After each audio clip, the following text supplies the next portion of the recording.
beepity beepity beep. Hello? Ooh, how's my hair? How are we? Are we alright? Good. Getting close now. Become a warrior teacher. This is it. Last week for enrollment. Next enrollment will be July. The July of the 2024. So that's the next enrollment. And I'm halfway through the year. Stop. Shut up. Leave me alone. Scotland. We're going to Buddy Wee Scotland. The land of Lulu.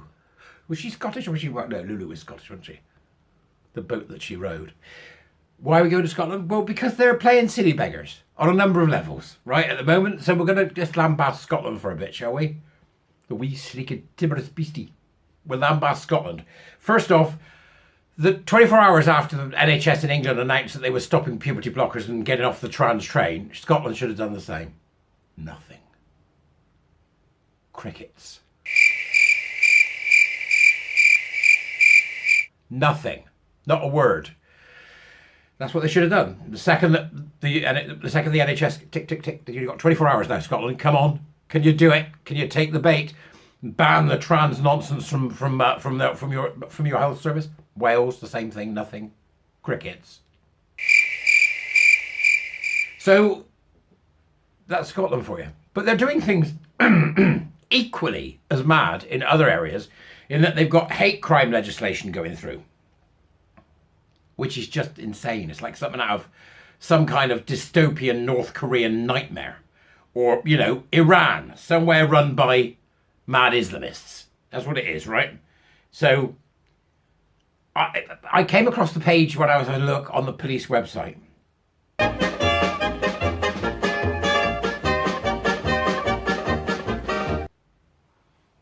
And I, frankly, am in a state of disbelief. So I want you to go and have a look. See if you... I'll put the picture in here and I'll tweet the picture out. You can go and have a look. I want to see, I want to see what you think about this, because I think what we're seeing here is the culmination of many years of the infantilizing of the population. I don't just mean Scotland, I mean the UK. It's time to get rid of the toxic mummy and daddy that's been interfering in our lives for far too long. You want to know where it started? Blame Challenge 25. Right. So in order for us to understand the depth of despair and the depth of care that Police Scotland are going to have in regards to dealing with so-called hate, they've started a campaign called the Hate Monster. I kid you not, they have, right? They've started a campaign called the Hate Monster. And this is what he looks like. This is the Hate Monster. It's a he. Of course, there's got to be a he in it. Yeah, it's got to be a he. Because women don't hate like men. So it's supposed to be a he. It's not anything. It's just that it looks like a condom.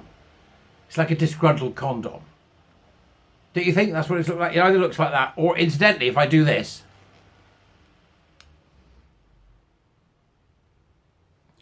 it looks like me, right?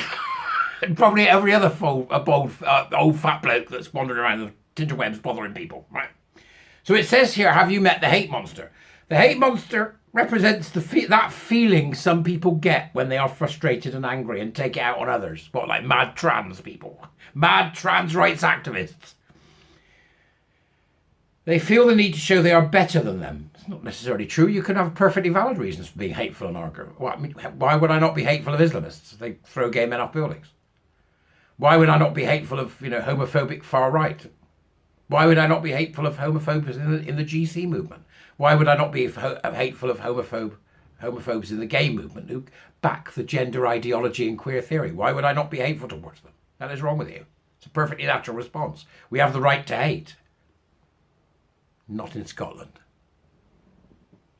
It's like saying, we're going to ban love. Sound familiar? It's the same thing. You don't tell people how to feel. They felt like they need to show they are better than them. In other words, they commit a hate crime. This is surreal. I'm going to read that to you again so you can get your head around it. The Hate Monster represents that feeling some people get when they are frustrated and angry and take it out on others. Right? Which is something that we could... Oi! You absolute tosspot! What's your problem?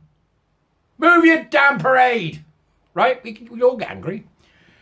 So they get angry, they get frustrated, they take it out on others because they feel like they need to show they are better than them. What? No. Rubbish. Absolute utter rubbish. And just because they look or act different to you. If somebody's acting like an arsehole, I'm going to tell them, right? And if they're acting different to me in a way that is against my rights or different to me in a way that is causing problems for society, I'm going to say something. You inveterate bum snuffler, I don't care who you are. I don't care what colour your skin is. You're a bloody idiot. It's perfectly normal to want to do that. When you're feeling insecure or angry, the hate monster feeds on that. This is insane. This is aimed at adults. Even if it was aimed at children, it's insane. It is perfectly reasonable to hate some people. Sorry, but it is. And I hate loads. In fact, I hate you all. Go away and leave me alone in my misery. That you can hate who you like. It's absolute nonsense. Why do some people let the hate monster in? This is absolutely deranged. It's deranged. Beyond belief. And you are? Ding ding. No, knock knock. Hello, who is it? It's the hate monster. Oh, come in. Would you like some tea? Yeah. Why do some people let the hate monster in? We know that young men aged 18 to 30, so it's young men aged 18 to 30 let the hate monster in, right, are most likely to commit hate crime, particularly those from socially excluded communities who are heavily influenced by their peers. Right, okay, it's just waffle, innit? They're just talking nonsense, okay? They may have deep-rooted feelings of being socially and economically disadvantaged, or they may be socially or economically disadvantaged. How about that? Why don't you approach that?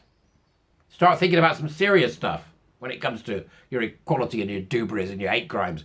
They may have been deep-rooted feelings of being socially and economically disadvantaged, wait for it, combined with ideas about white male entitlement. That is racism right there, Police Scotland. That's racism. Committing hate crime is strongly linked to a range of risk factors, including economic deprivation, adverse childhood experiences, substance abuse and underemployment. Those who grow up in abusive environments can become addicted to conflict. Absolute cobblers. This is rubbish on every level. If you have committed or feel you are at risk of committing a hate crime, imagine you get up in the morning and go, Is today the day? Have I got, what do I think? I've got breakfast. I'm meeting Roger for lunch. I don't know, about 1:30. About 1:30, I'm going to commit a hate crime. This is the lunacy of a toxic parent. This is the lunacy of an out-of-control government who thinks that the people that it represents and who put them where they are children that they must care for. The absolutely toxic feminine, backed up by the absolutely toxic masculine of the imprisonment and the punishment of those individuals who will not play ball with the toxic feminine. That's what this is. The toxic parent. Writ large in Scotland. People, leave Scotland. Or get this absolute idiot out and put somebody in that knows what they're doing. Stop voting left. Right? Because that's your problem. This is the mad left. If you have committed or feel you're at risk of committing a hate crime, I may commit a hate crime. Remember, it doesn't make you feel better. Well, if you hate somebody and something awful happens to them, like, they trip over, right? You know what I mean? They sort of stumble as they walk away. It's like when somebody tries to flounce off and they twist on their heel. It's like, good. Then Schadenfreude and Jouissance would be something you'd think about. Maybe so it doesn't make you feel better. Maybe for a moment, but in the end you feel worse. I don't believe in the concept of a hate crime. So if I call somebody an arse, right, or some bloke a misogynist twat, because he is, that's not a hate crime, is it? Because it's not about his immutable character. Oh no, it is. It's about sex. Because it's almost like this law might be open to sort of corruption in various directions. The hate lingers. No, you have to let it linger. Do you have to? Do you have to? Do you have to let it linger? A police record for hate crime is not a good look on anyone. A police record for hate crime. A police record for a crime is not good on anyone. You stop distinguishing. They're going after white boys. That's who they're after. You swine. Go on, be good to yourself. Don't feed the hate monster. All right, mummy. What'll happen if I do feed the hate monster? Wait till your father gets home. This is the toxic parent. Scotland is being governed by toxic parents. And if you don't get that, this culmination of the revolting toxically feminine and the revolting toxically masculine. If you don't get the idea, if you don't get that, then you are playing on the wrong board game. It's that simple. Go on, buzz off. Go do something.